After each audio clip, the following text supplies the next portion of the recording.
Ser podcast.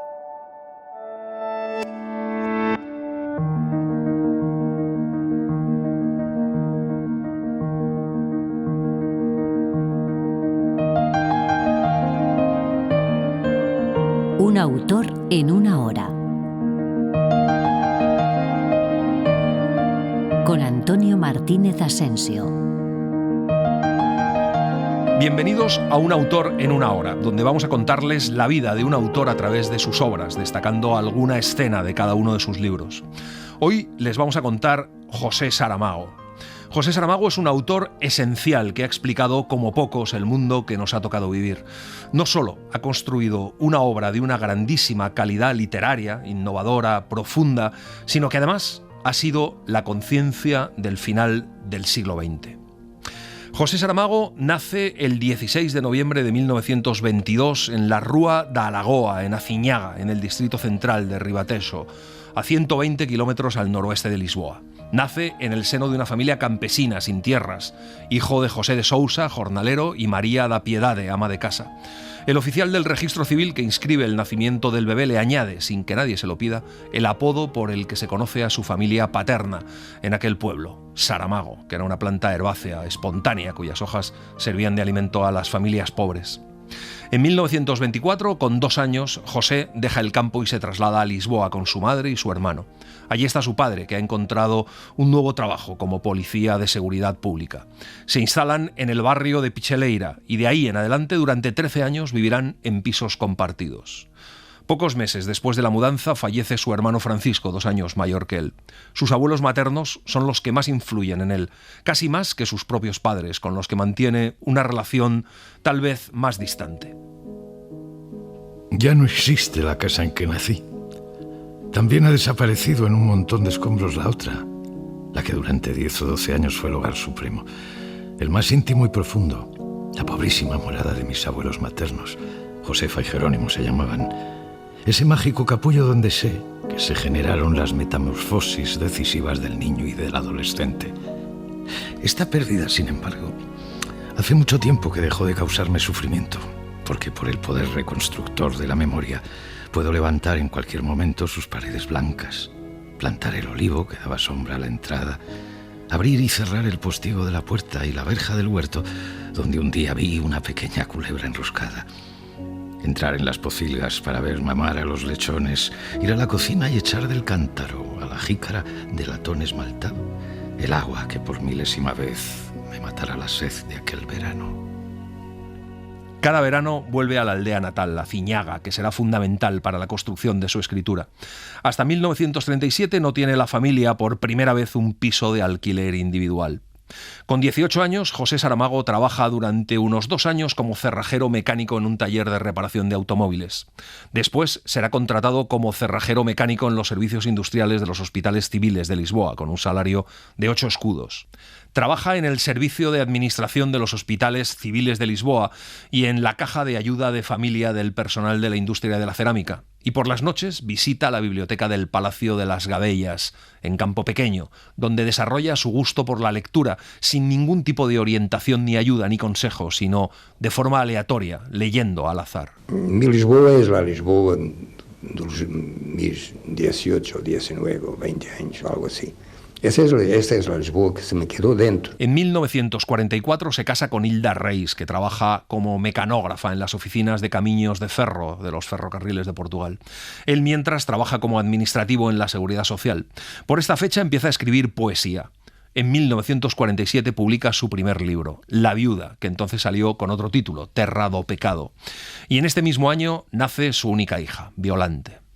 La viuda tiene un personaje protagonista magnífico, María Leonor, madre de 2 hijos, que se siente abrumada por las dificultades tras la muerte de su marido, pero su corazón está atormentado por un pecado secreto. A pesar del duelo, su deseo no se ha apagado. Pasa las noches en vela, espiando los amores de sus criados, sola, hasta que 2 hombres irrumpen en su vida y lo cambian todo. Esta escena que les vamos a contar es en la que la criada, Benedita, acude a la habitación de los patrones nada más morir el señor. Benedita accedía al descansillo de la escalera que daba a la planta baja, cuando de repente, al fondo del pasillo, en la habitación de los patrones, oyó un grito. El cuerpo le tembló como los mimbres en la corriente del río.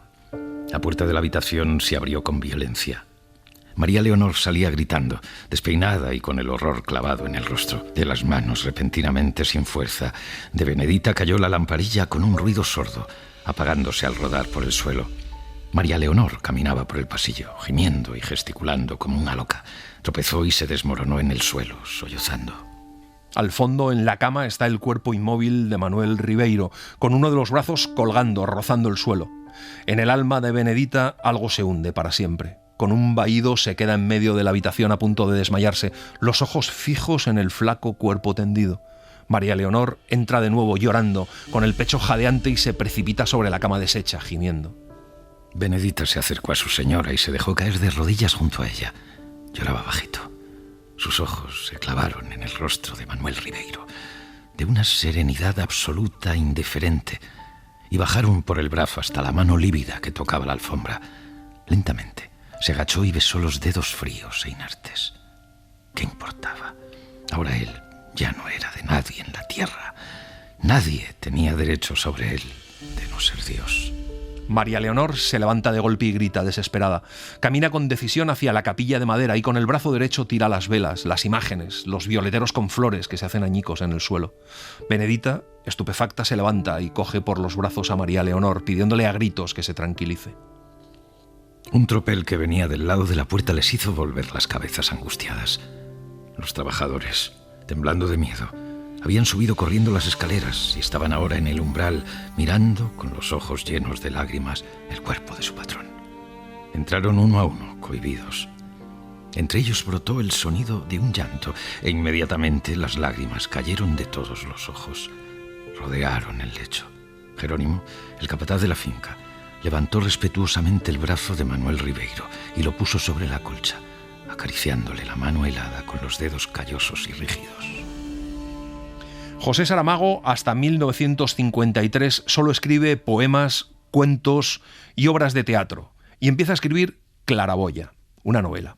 A finales de los 50 empieza a trabajar en una editorial, Estudios Cor, gracias a la cual conoce a algunos de los escritores más prestigiosos de la época. Comienza a traducir, entre otros, a Colette, Maupassant, Tolstoy, Baudelaire, Hegel o Raymond Bayer. Escribe cuentos firmados con el seudónimo de Honorato, que publica en revistas y periódicos. Y en 1953 finaliza Claraboya, que solo se publicará póstumamente. Así comienza Claraboya, una novela que arranca con un personaje que se despierta para luego saltar de casa en casa y de personaje en personaje para contar una época gris con la dictadura de fondo y una pregunta de Pessoa flotando en el aire. ¿Debemos ser todos casados, fútiles y tributables? Por entre los velos oscilantes que le poblaban el sueño, Silvestre comenzó a oír trasteos de loza y casi juraría que se transparentaban claridades a través del punto suelto de los velos. Iba a enfadarse, pero de repente se dio cuenta de que estaba despierto. Parpadeó repetidas veces, bostezó y se quedó inmóvil, mientras sentía cómo el sueño se alejaba despacio.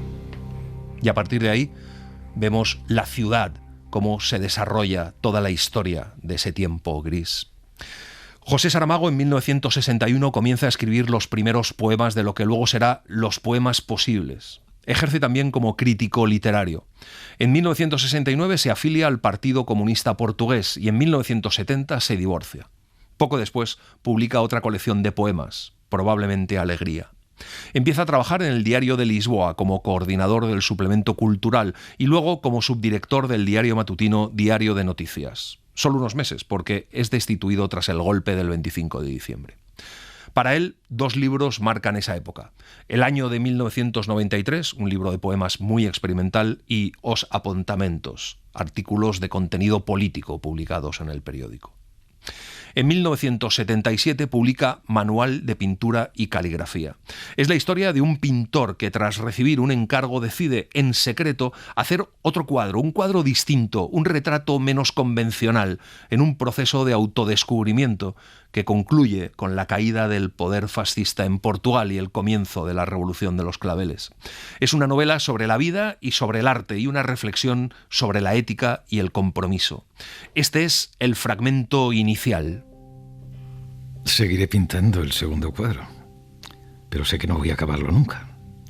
La tentativa ha fracasado, y no hay mejor prueba de esta derrota o fallo o imposibilidad que la hoja de papel en la que empiezo a escribir. Hasta un día, tarde o temprano, enquiré del primer cuadro al segundo y vendré luego a este texto, saltaré la etapa intermedia o interrumpiré una palabra para acercarme a poner una pincelada en la tela del retrato que se me encargó o en aquel otro paralelo que ese no verá.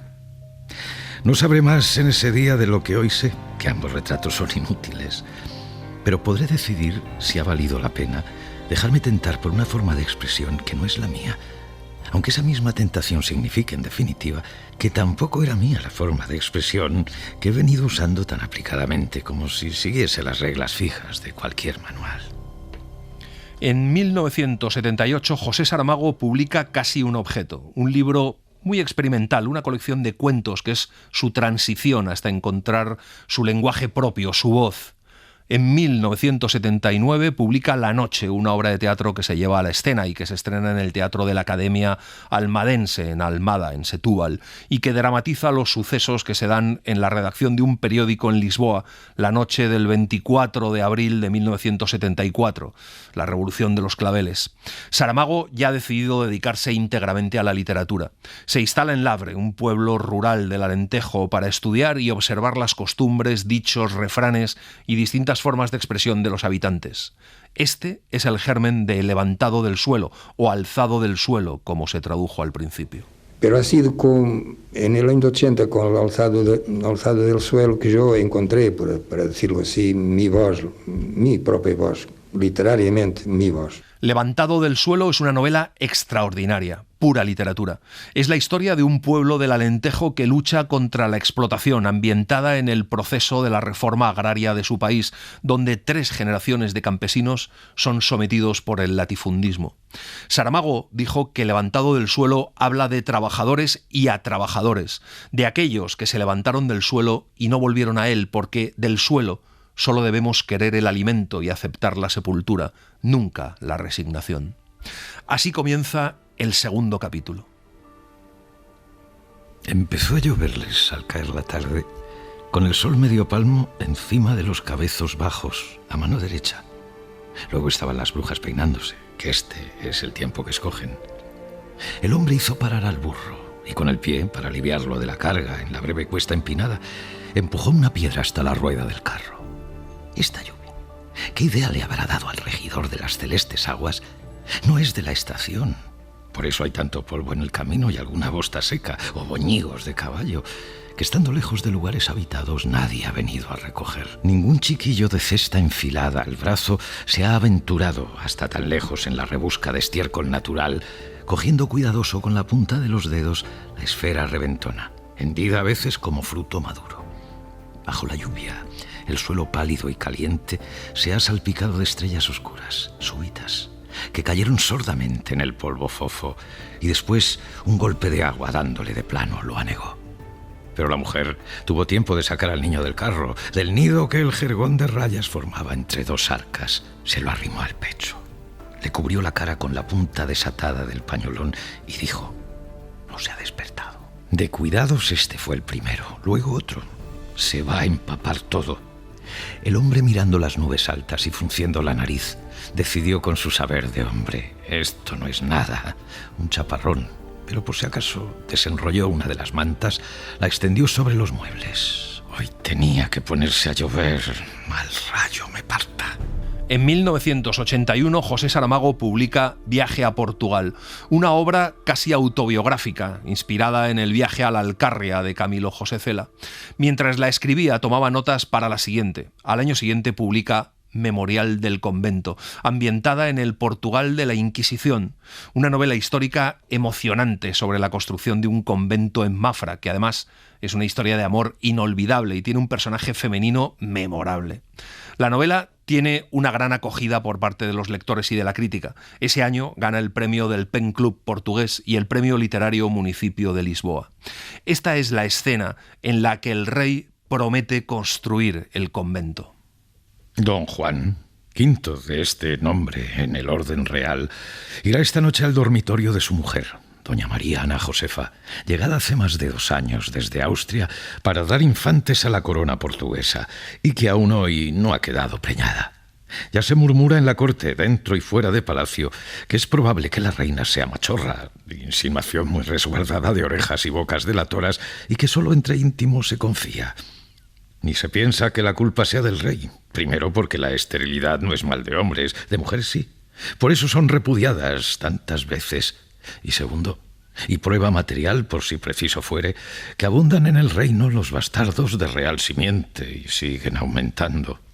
El rey 2 veces por semana cumple vigorosamente su débito real y conyugal. La reina se sacrifica a una inmovilidad total después de que su esposo se retire de ella y de la cama. Pero ni esto ni aquello hinchan hasta hoy el vientre de doña Mariana. Pero Dios es grande. El rey está preparándose para la noche. Lo desnudan los camareros, lo visten en presencia de otros criados y pajes hasta que queda dispuesto. Antes de 1 minuto estará don Juan V camino del cuarto de la reina. El cántaro está a la espera de la fuente. Pero entra ahora don Nuno da Cuña, que es el obispo inquisidor, y trae consigo a un franciscano viejo. Entre pasar adelante y decir el recado hay reverencias complicadas, floreos de aproximación, pausas y retrocesos, que son las fórmulas de acceso a la vecindad del rey, y todo esto habremos de dar por hecho y explicado, vista la prisa que trae el obispo y considerando el temblor inspirado del fraile. Se retiran en una parte don Juan V y el inquisidor, y este le dice que el que está ahí es Fray Antonio de San José, y que ha dicho que el rey tendrá hijos si quiere tenerlos, que si su majestad promete levantar un convento en la villa de Mafra, Dios le dará sucesión. Habiendo declarado esto, se calla don Nuno y hace un gesto al frailuco. El rey le pregunta si eso es verdad. El fraile responde que es verdad, pero solo si el convento es franciscano. Con un gesto manda el rey al fraile que se retire. Entonces, don Juan, el quinto de su nombre, seguro así sobre el mérito del empeño, levantó la voz para que claramente lo oyese quien allí estaba y mañana lo supieran ciudad y reino. Prometo, por mi palabra real, que haré construir un convento de franciscanos en la villa de Mafra si la reina me da un hijo en el plazo de 1 año a contar desde este día en que estamos. Y todos dijeron, Dios oiga vuestra majestad. Y nadie allí sabía quién iba a ser puesto a prueba, si el mismo Dios, si la virtud de Fray Antonio, si la potencia del rey, o al fin la dificultosa fertilidad de la reina. José Saramago, mientras la democracia se va consolidando en Portugal, se dedica exclusivamente a la escritura de El año de la muerte de Ricardo Reis. Este es uno de los heterónimos utilizados por Pessoa en su obra. La historia sigue a Ricardo Reis, que vuelve a Lisboa después de haber estado en Brasil exiliado tras la instauración de la República en Portugal. El motivo por el que vuelve el personaje es la muerte de Pessoa. En poco más de 1 mes se venden de esta novela 20.000 ejemplares. Para mí, El año de la muerte de Ricardo Reis es un libro muy especial porque fue mi entrada en el universo de José Saramago. Es una novela especial porque tiene un ritmo, una profundidad y hasta una luz que se te queda dentro. La escena que les vamos a contar es la de la llegada de Ricardo Reis a Lisboa y le encontramos cuando ya está instalado en su hotel. Ricardo Reis se sienta en una silla, pasa los ojos alrededor.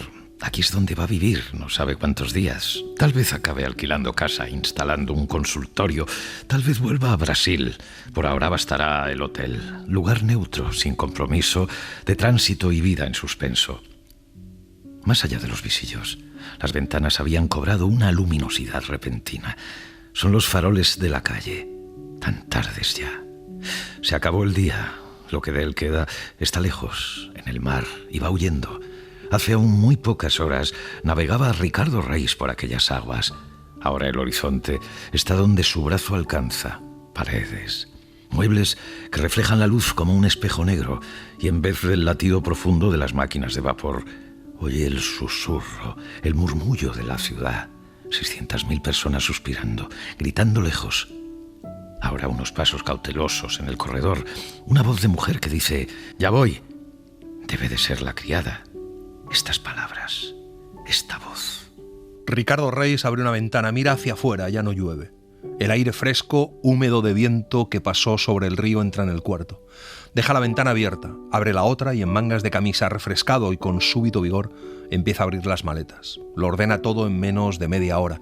Guarda los libros, entre los que está uno que se olvidó de devolver en la biblioteca. Hay papeles por guardar, hojas escritas con poemas, fechada la más vieja el 12 de junio de 1914. La más reciente lleva fecha del 13 de noviembre de 1935. Ha pasado un mes y medio tras haberla escrito. Reúne los papeles, 20 años día tras día, hoja tras hoja, los guarda en un cajón del pequeño escritorio, cierra las ventanas y pone a correr el agua caliente para lavarse. Pasan un poco de las 7. Puntual, baja al comedor. El gerente sonríe, el maître le sale al camino. No hay otros huéspedes en la sala, solo 2 camareros acabando de poner las mesas. Se sentó Ricardo Reis. El maître le dice lo que hay para comer. Sopa, pescado, carne. Salvo si el señor doctor está régimen, es decir, otra carne, otro pescado, otra sopa. Yo le aconsejaría para empezar a habituarse a esta nueva alimentación recién llegado del trópico después de una ausencia de 16 años. Hasta esto saben ya en el comedor y en la cocina. Entra un matrimonio con 2 hijos. Después aparece un hombre gordo, pesado, con una cadena de oro atravesándole el estómago de bolsillo a bolsillo del chaleco. Luego otro hombre, flaquísimo, de corbata negra y luto en la manga. Un repiquetear en los cristales le advierte que vuelve a llover. La puerta se abre de nuevo. Ahora entra un hombre de mediana edad y una muchacha de unos 20 años. Son padre e hija.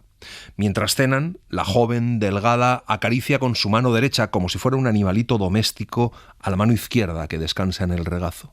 Ricardo Reis mira fascinado la mano paralizada. Cuando termina la comida, Ricardo Reis sale del comedor. El gerente tiende la llave de la 201, aunque luego le pregunta si va a salir a dar una vuelta por Lisboa. Voy arriba. Estoy cansado del viaje. Fueron 2 semanas de mal tiempo. Si hubiera por ahí unos diarios de hoy para ponerme al día con la patria mientras me voy quedando dormido. Aquí los tiene, señor doctor. Y en este momento aparecieron la muchacha de la mano paralizada y su padre. Pasaron a la sala de estar, él delante, ella detrás, a un paso de distancia. La llave ya estaba en manos de Ricardo Reis y los periódicos de color ceniza ajados. Una racha de viento hizo golpear la puerta que da a la calle, allá en el fondo de la escalera. El timbre zumbó. No es nadie, solo el temporal que se recrudece. De esta noche no vendrá nada más que se aproveche. Lluvia, vendaval en tierra y en el mar. Soledad. José Saramago vuelve a ganar el Pen Club. Con cada obra se está consagrando como un gran representante de las letras portuguesas. En 1986 suceden 2 hechos importantes en su vida. Por un lado, publica La Balsa de Piedra y por otro, conoce a la periodista y traductora granadina Pilar del Río, que será su compañera de vida hasta el final de sus días y su traductora. La Balsa de Piedra surge de lo que Saramago considera el aparente desprecio que Europa ha dispensado hacia Portugal y España. Según cuenta Pilar del Río, la idea surge en un viaje a Finisterre, donde llama la atención de Saramago la forma de una piedra que le recuerda a una balsa. Piensa que la península también podría ser una balsa que se separa de Europa por los Pirineos, y así fabula que la península navega hacia el sur, camino de una utopía nueva. Así comienza la novela. Cuando Joana Carda hizo una raya en el suelo con la vara de Negrillo, todos los perros de Cervere empezaron a ladrar, llevando el pánico y el terror a sus habitantes. Pues se creía desde los tiempos más antiguos que al ladrar allí animales caninos que siempre habían sido mudos, estaría pronto a extinguirse el mundo universal. En 1989, José Saramago publica Historia del Cerco de Lisboa, una novela sobre el poder de la rebeldía para cambiar la historia. Cuenta una historia muy peculiar, la de Raimundo Silva, un anodino corrector de pruebas de una editorial que un día, revisando un ensayo sobre el cerco de la ciudad de Lisboa, siente un impulso irreprimible de introducir un no donde debería aparecer un sí. Esta decisión será fundamental en su vida. Esta es la escena en la que de pronto Raimundo decide rebelarse. Pero esta batalla, desgraciadamente, va a ganarla Mr. Hyde. Se nota en la manera como Raimundo Silva sonríe en este momento, con una expresión que no esperaríamos de él, de pura malignidad. Han desaparecido de su rostro todos los rasgos del Dr. Jekyll. Es evidente que acaba de tomar una decisión y que fue mala. Con mano firme, sujeta el bolígrafo y añade una palabra a la página. Una palabra que el historiador no escribió, que en nombre de la verdad histórica no podría haber escrito nunca. La palabra no. Ahora lo que el libro dice es que los cruzados no auxiliarán a los portugueses a conquistar Lisboa. Así está escrito y por tanto pasó a ser verdad, aunque diferente. Lo que llamamos falso ha prevalecido sobre lo que llamamos verdadero. Ocupó su lugar. Alguien tendría que venir a contar la historia nueva. ¿Y cómo? En tantos años de honrada vida profesional, jamás Raimundo Silva se había atrevido, con plena consciencia, a infringir el antes citado código deontológico no escrito que pauta las acciones del corrector en relación con las ideas y opiniones de los autores. Para el corrector, que conoce su lugar, el autor como tal es infalible. Los correctores, si pudieran, sabrían mudar la faz del mundo con un simple cambio de palabras. Asimismo, fue el mundo hecho y hecho el hombre, con palabras. Raimundo Silva no seguirá leyendo. Está agotado. Se le han ido todas las fuerzas en aquel no en que se jugaba, aparte de la inmaculada reputación bien merecida, la tranquilidad de una conciencia en paz. A partir de hoy, vivirá para el momento, más tarde o más temprano, pero inevitable, en que aparezca alguien pidiéndole cuentas del error. La obra de José Saramago empieza a extenderse por todo el mundo gracias a las traducciones. En Francia, España, Inglaterra o Italia las ventas de sus libros se disparan. Cuentan que José Saramago paseaba con Pilar del Río por el barrio de La Campana en busca de un kiosco para comprar la prensa cuando leyó de reojo unas palabras en portugués que decían «El Evangelio según Jesucristo». Avanzó un poco más y se detuvo intentando volver a leerlo, pero no había leído en realidad aquella frase, era una ilusión óptica, y eso fue lo que le dio título a su siguiente novela. José Saramago se declara ateo, pero está convencido de que es producto de la sociedad judio-cristiana en la que ha sido educado. En El Evangelio según Jesucristo, publicada en 1991, José Saramago vuelca todo su pensamiento en torno a la figura de Jesús. Es una novela absolutamente extraordinaria, sobrecogedora. Presenta, por supuesto, una visión distinta, mucho más terrenal de la vida de Jesús. Es una novela que nos llena de preguntas. La escena que les vamos a contar es en la que Jesucristo conoce a María Magdalena, que será fundamental en esta novela.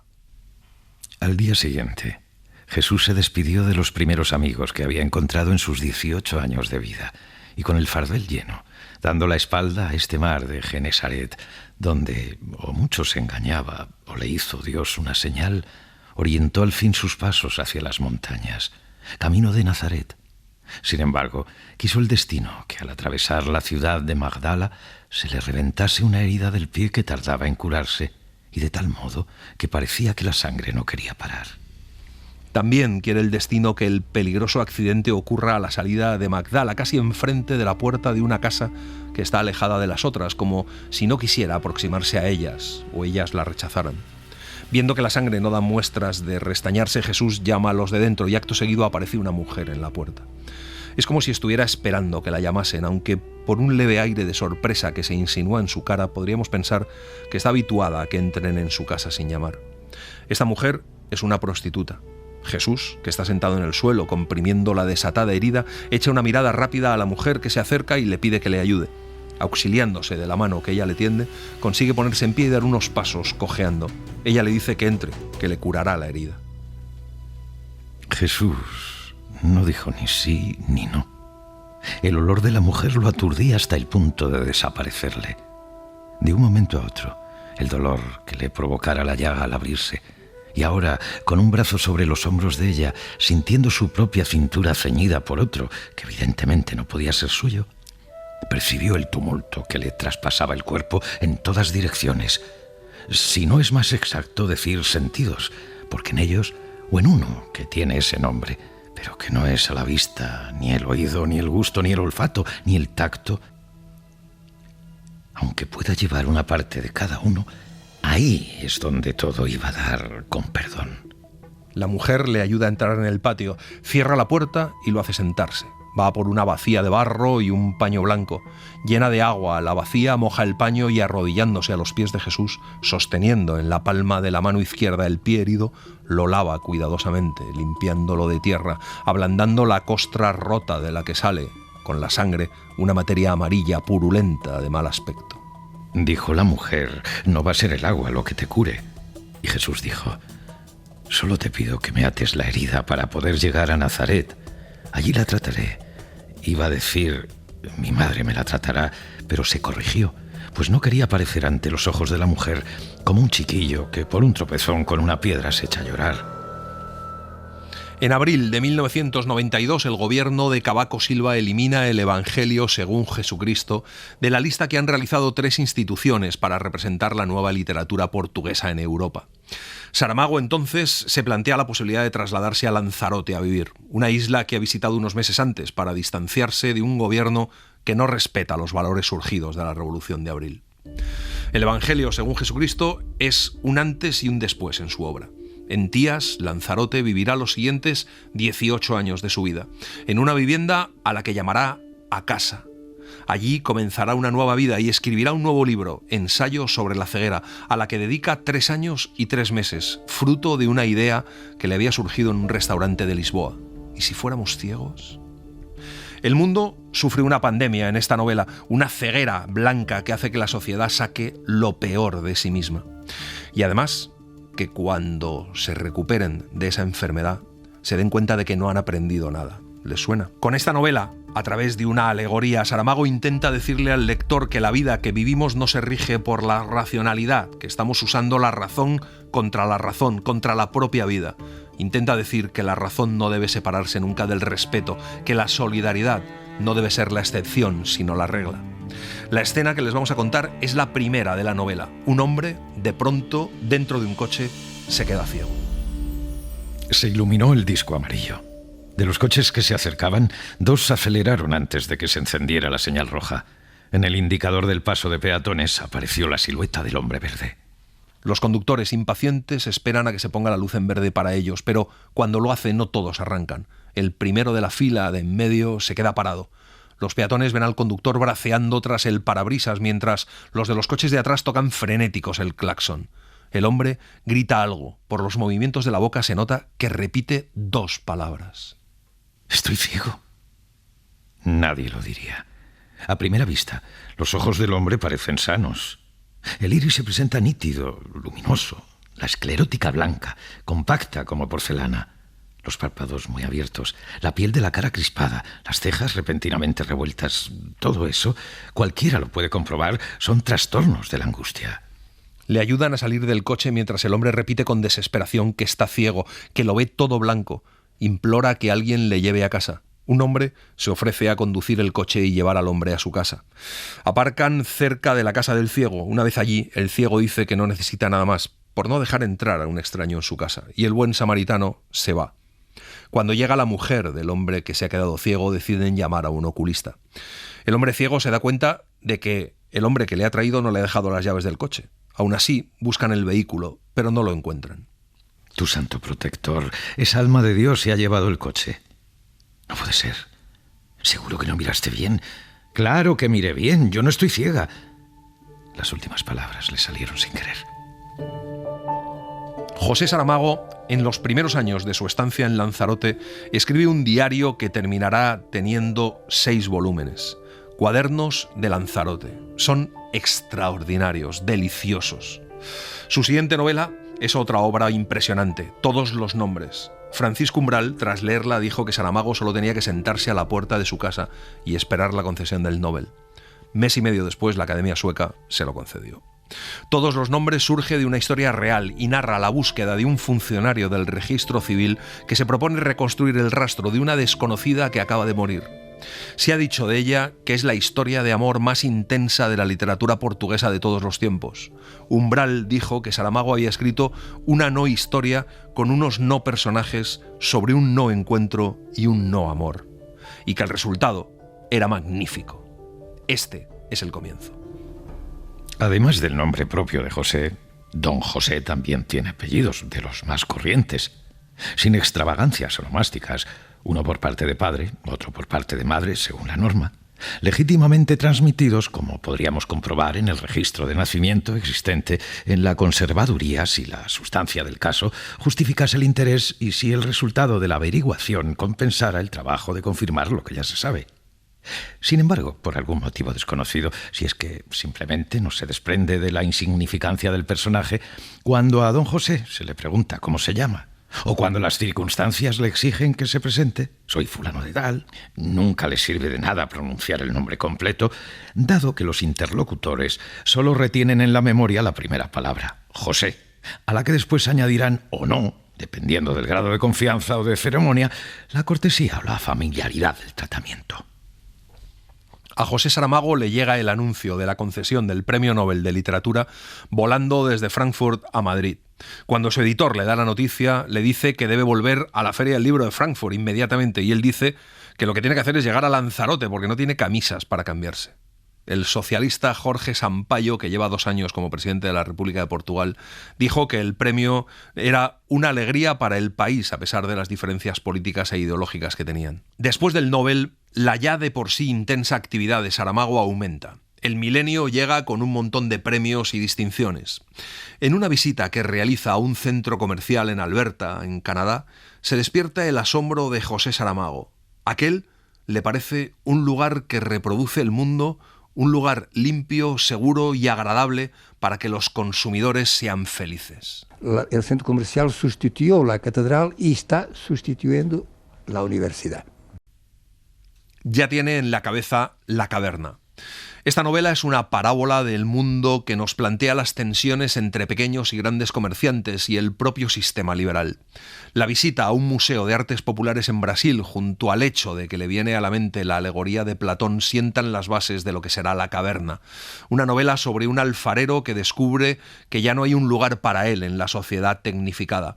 Una novela impresionante, profunda, esencial, que vuelve en tiempos de crisis, que recuerda quiénes somos y nos señala el camino. La escena que les vamos a contar es brutal, se explica por sí misma. Bajo sigilo absoluto, a los guardas residentes, y solo a ellos, por ser considerados dignos de más confianza, se les comunicó que las obras para la construcción de los nuevos depósitos frigoríficos habían sacado a la luz en el piso 05 algo que exigiría una cuidadosa y demorada investigación. Por ahora, el acceso al lugar está restringido, dijo el comandante a los guardas. Dentro de algunos días, un equipo mixto de especialistas estará trabajando allí. Habrá geólogos, arqueólogos, sociólogos, antropólogos, médicos, legistas, técnicos de publicidad. Incluso me han dicho que forman parte del grupo 2 filósofos. No me pregunten por qué. Los guardias tienen que vigilar día y noche. Sentado en su cama, Cipriano Algor piensa que tiene que descubrir lo que pasa en las profundidades del centro. Intentará bajar en un montacargas hasta el piso 05 y a partir de ahí entregarse a la suerte y a la casualidad. Sale del apartamento cerca de las 3 de la madrugada, baja a la excavación, nadie le detiene. Entra en la negritud. Casi a ras de suelo a su izquierda hay una luminosidad tenue que ilumina una rampa de tierra. Cipriano Algor puede oír el batir de su propio corazón. 2 focos muestran la forma oblonga de la entrada de una gruta. Marcial, su yerno, guarda de seguridad, está sentado en un escabel. Le pregunta qué hace allí, pero no hay enfado en la voz, sino un emocionado sentimiento de gratitud. Cipriano le pregunta si ha visto lo que hay en la gruta y Marcial le dice que entre él mismo a verlo. Cipriano Algor comenzó a bajar. Tenía la impresión de que habían dado mucho. Percibía que el pánico comenzaba insidiosamente a rasparle los nervios. De repente, como si hubiese girado sobre sí mismo en ángulo recto, la pared se presentó ante él. Había alcanzado el final de la gruta. Dio 2 pasos e iba a la mitad del tercero, cuando la rodilla derecha chocó con algo duro que le hizo soltar un gemido. Con el choque la luz osciló. Ante sus ojos surgió, durante un instante, lo que parecía un banco de piedra y luego, en el instante siguiente, alineados, unos bultos mal definidos aparecieron y desaparecieron.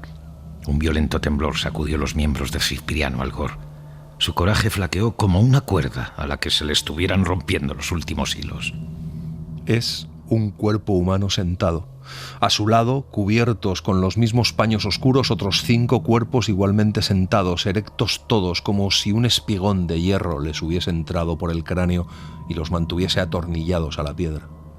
La pared lisa del fondo de la gruta está a 10 palmos de las órbitas hundidas. 3 hombres y 3 mujeres con restos de ataduras que parecen haber servido para inmovilizarles los cuellos. Ataduras iguales les prenden las piernas. El miedo había desaparecido. La luz de la linterna acarició una vez más los míseros rostros, las manos. Solo piel y hueso, cruzadas sobre las piernas, y más aún, guió la propia mano de Cipriano Algor cuando tocó, con respeto que sería religioso si no fuese humano, simplemente la frente seca de la primera mujer. Ya nada le retenía allí. Cipriano Algor había comprendido. Marcial baja a su encuentro, alarga la mano para ayudarlo. Al salir de la oscuridad hacia la luz, vienen abrazados. Exhausto de fuerzas, Cipriano Algor se deja caer en el escabel y sin ruido comienza a llorar. En el suelo se ve una gran mancha negra. La tierra está requemada en ese lugar como si durante mucho tiempo allí hubiera ardido una hoguera. Cipriano Algor vuelve al apartamento. Marta, su hija, le abre la puerta silenciosamente. Pregunta por Marcial y pregunta qué hay abajo. Abajo hay 6 personas muertas. 3 hombres y 3 mujeres. Esas personas somos nosotros. Somos nosotros. Yo, tú, Marcial. El centro, todo. Probablemente el mundo. La historia tarda media hora en ser contada. Marta la oye sin interrumpir una sola vez. Al final, le da la razón. No hablan más hasta que llega Marcial. Cuando entra, Marta se le abraza con fuerza, preguntándole qué van a hacer. Cipriano contesta. Vosotros decidiréis vuestras vidas. Yo me voy. Esta escena es absolutamente impresionante. Un día, José Saramago ve su imagen en el espejo mientras se afeita y se pregunta si sería soportable que existiese alguien exactamente igual a él. Para responder a esa pregunta escribe El hombre duplicado, donde el protagonista, profesor de historia, descubre en una película a alguien idéntico e intenta resolver el misterio. Es una novela sobre la identidad y esta es la escena en la que el hombre descubre a su doble.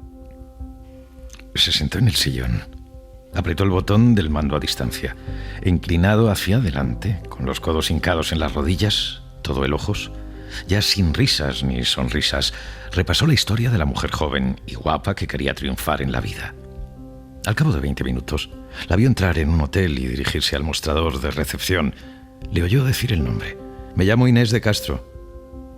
Antes ya había notado la interesante e histórica coincidencia, o yo, como proseguía. Tengo una reserva. El empleado la miró de frente, a la cámara, no a ella, o a ella que se encontraba en el lugar de la cámara. Lo que le dijo casi no llegó a percibirlo ahora Tertuliano Máximo Afonso. El dedo de la mano, que sostenía el mando a distancia, apretó veloz el botón de pausa. Sin embargo, la imagen ya se había ido. Es lógico que no se gaste película inútilmente en un actor figurante o poco más que solo entra en la historia al cabo de 20 minutos. Rebobinó la cinta. Pasó otra vez por la cara del recepcionista. La mujer joven y guapa volvió a entrar en el hotel. Volvió a decir que se llamaba Inés de Castro y que tenía una reserva. Ahora sí, aquí está. La imagen fija del recepcionista mirando de frente a quien le miraba a él.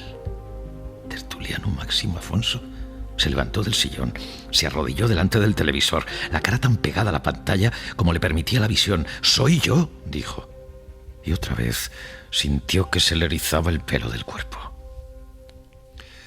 José Saramago plantea en 2004 con Ensayo sobre la lucidez una novela sobre la libertad en la que reflexiona sobre la capacidad que tenemos para cambiar el mundo, a la vez que plantea preguntas esenciales sobre el poder, sobre la democracia y sobre la información.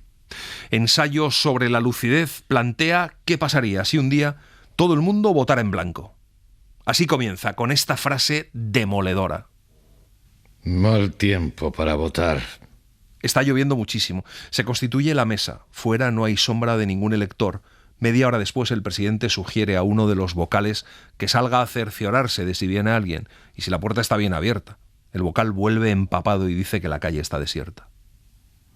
El secretario, al que todos dirigieron la mirada esperando, optó por presentar una sugerencia práctica. Creo que no sería mala idea telefonear al ministerio pidiendo información sobre cómo está transcurriendo la jornada electoral aquí y en el resto del país. Sabríamos si este corte de energía cívica es general o si somos los únicos a quienes los electores no vienen a iluminar con sus votos. El presidente llama. En el ministerio no saben qué pensar. Es natural que el mal tiempo esté reteniendo a mucha gente en sus casas, pero en toda la ciudad sucede prácticamente lo mismo. En el resto del país, en cambio, aunque hay lugares donde llueve tanto como allí, las personas están votando. 1 hora después entra el primer elector. El segundo elector tarda 10 minutos más en aparecer. A partir de él, si bien con cuentagotas, las papeletas van cayendo en la urna. Por la tarde la gente comienza a salir de sus casas. El Ministerio del Interior entonces saca una nota de alivio, así como los 3 partidos en liza, el jefe del Estado en su palacio y después el primer ministro en su palacete. El Ministerio del Interior prorroga 2 horas el término de la votación. Pasaba de la medianoche cuando el escrutinio terminó. Los votos válidos no llegaban al 25%, distribuidos entre el partido de la derecha, 13%, partido del medio, 9%, y partido de la izquierda, 2,5%. Poquísimos los votos nulos, poquísimas las abstenciones. Todos los otros, más del 70% de la totalidad, estaban en blanco. José Saramago no cesa en su frenética actividad, aunque empieza a tener problemas de visión. Precisamente en un preoperatorio de una cirugía ocular le detectan una leucemia. José Saramago, sin ningún tipo de ansiedad, empieza, tras esta noticia, su nueva obra, Las intermitencias de la muerte, donde plantea una cuestión asombrosa, y es que un día la muerte deje de trabajar. Esta novela es absolutamente maravillosa. Por primera vez, Saramago elige un músico como protagonista, en este caso un violonchelista, y plantea qué pasaría con esta sociedad si la gente dejara de morirse. Y luego plantea que solo hay una forma de luchar en realidad contra la muerte, mediante la belleza, mediante el amor. La novela empieza con otra frase rotunda. Al día siguiente no murió nadie. El hecho, por absolutamente contrario a las normas de la vida, causó en los espíritus una perturbación enorme. Efecto a todas luces justificado. Basta recordar que no existe noticia en los 40 volúmenes de la historia universal, ni siquiera un caso para muestra de que alguna vez haya ocurrido un fenómeno semejante. Que pasara un día completo, con todas sus pródigas 24 horas, contadas entre diurnas y nocturnas, matutinas y vespertinas, sin que se produjera un fallecimiento por enfermedad, una caída mortal, un suicidio conducido hasta el final. Nada de nada, como la palabra nada. En 2006, José Saramago publica Las pequeñas memorias, un delicioso libro en el que recuerda la primera parte de su vida. Su siguiente novela surge de una cena en Salzburgo, en un restaurante llamado The Elephant, donde le hablaron de un elefante que cruzó Europa, ya que el rey portugués João III se lo regaló a Maximiliano de Austria. Ese es el origen de El viaje del elefante, que José Saramago publica en 2008. El viaje del elefante no es un libro histórico, es una combinación de hechos reales e inventados y una reflexión sobre el sentido de la existencia, donde el humor y la ironía están muy presentes. Esta es la escena en la que la reina propone al rey que el regalo de bodas sea el elefante. Estoy dudando, señora. ¿Qué, mi señor? El regalo que le hicimos al primo Maximiliano cuando su boda, hace 4 años, siempre me ha parecido indigno de su linaje y méritos. Y ahora que lo tenemos aquí tan cerca, en Valladolid, como regente de España, a un tiro de piedra, por así decir, me gustaría ofrecerle algo más valioso, algo que llamara la atención. ¿A vos qué os parece, señora? La reina propone una custodia. El rey se encoge de hombros y regresa a la espinosa tarea de descubrir un regalo capaz de satisfacer al archiduque Maximiliano de Austria. La reina bisbisea una oración cuando de repente se interrumpe y casi grita. ¿Tenemos a Salomón? ¿Qué?, preguntó el rey, perplejo y sin entender la intempestiva invocación al rey de Judea.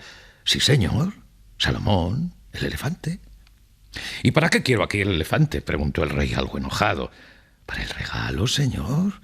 ¿Para el regalo de bodas?, respondió la reina, poniéndose de pie, eufórica, excitadísima. No es regalo de bodas. Da lo mismo. En la presentación del viaje del elefante en Sao Paulo, a donde viaja pese a su frágil salud, Saramago compara la Odisea del elefante con las vidas humanas. Bueno, el elefante ahí lo lleva, no sabe dónde va. Y en eso yo me di cuenta que se parece mucho a la vida humana, porque nosotros tampoco sabemos muy bien a dónde nos llevan.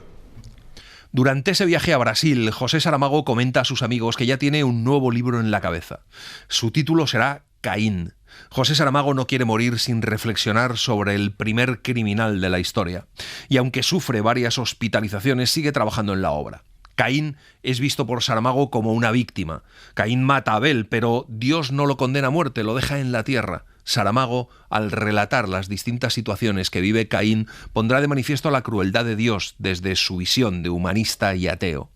A Saramago le costaba aceptar que la humanidad, pese a todos los avances científicos y tecnológicos, no era más igualitaria.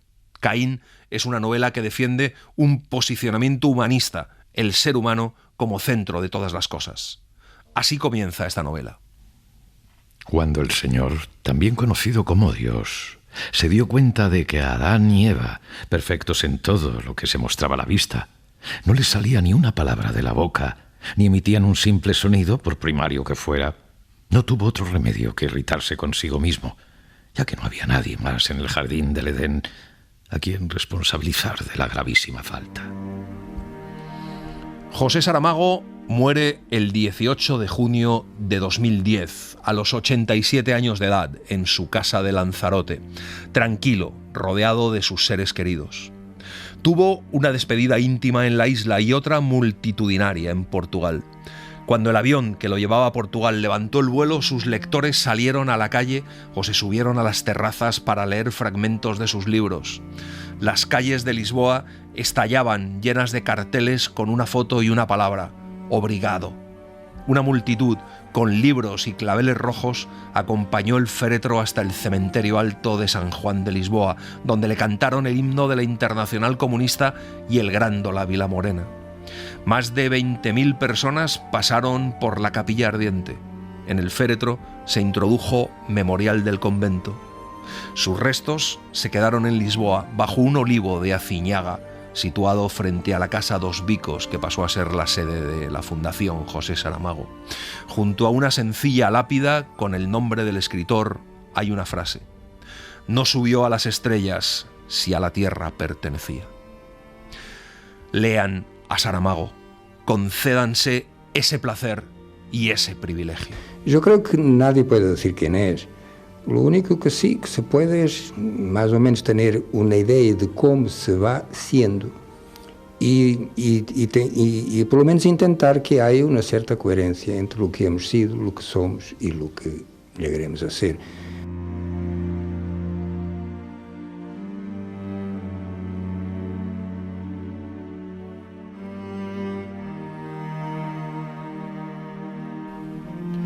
Y hasta aquí un autor en una hora que hemos dedicado a José Saramago.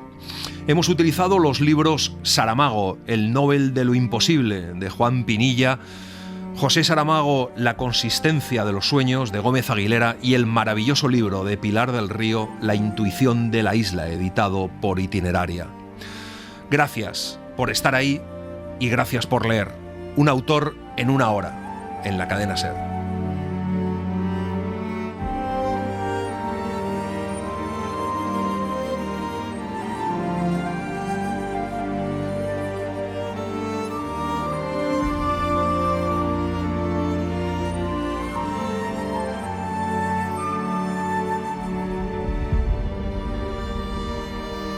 Un programa escrito y dirigido por Antonio Martínez Asensio, con la voz de Eugenio Barona y la colaboración de Olga Hernán Gómez.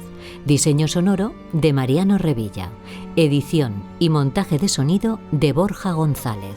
Redacción Laura Martínez Pérez. Y en las redes Virginia Díaz Pacheco.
Todos los episodios y contenidos adicionales en la app de Cadena Ser y en nuestros canales de Apple Podcast, Spotify, iVoox, Google Podcast y YouTube.